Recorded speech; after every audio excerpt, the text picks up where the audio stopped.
కొద్దిసేపు లేట్ అయినా కానీ ఈ కుక్క పిల్ల మాత్రం వాగులో కొట్టుకుపోయేది మామ. Hello guys, day 30 of learning calisthenics in winter rock challenge. నిన్న తిరిగి వచ్చాక ఓపిక లేకుండా మామ. అయినా కానీ ఈరోజు వర్కౌట్ మాత్రం ఆపలే. ఇక లేచి మేము రన్నింగ్ చేసే మధ్యలో అటు ఇటు తిరుక్కుంటూ ఈ కుక్క పిల్ల ఎలా పడ్డదో ఏమో. సౌండ్ వస్తుంటే ఏంది అని పోయి చూసినాం.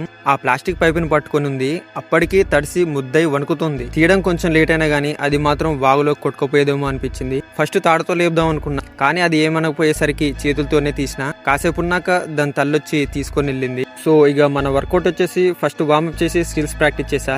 ఎల్సిట్ 4-5 సెకండ్స్ వరకు హోల్డ్ చేసా. అలా 2 టైమ్స్ అయ్యాక frog stand, crow pose and elbow lever practice చేసా. హ్యాండ్ స్టాండ్ కూడా కాసేపు ప్రాక్టీస్ చేసిన. పుషప్స్ లో pike pushups, finger pushups, archer pushups, reverse hand pushups కూడా తీసా. యాబ్స్ అండ్ కోర్ కి crunch kicks, cycling, side jack knife చేసా. Pistol squats each leg 10 reps చేసా. ఇవి మాత్రం రోజులో ఒక్కసారైనా మమ్మల్ని కలుస్తాయి. మా ఊర్లో మనుషుల జనాభా కంటే ఈ కోతల జనాభా ఎక్కువ ఉంటుంది. ఇంటికెళ్ళి పుల్అప్స్ తీసా. ఫస్ట్ సెట్ లో 8 వచ్చినాయి, నెక్స్ట్ 6 వచ్చినాయి. సో ఈ రోజుకి ఇంతే. మళ్ళీ రేపు కలుసుకుందాం. Bye guys.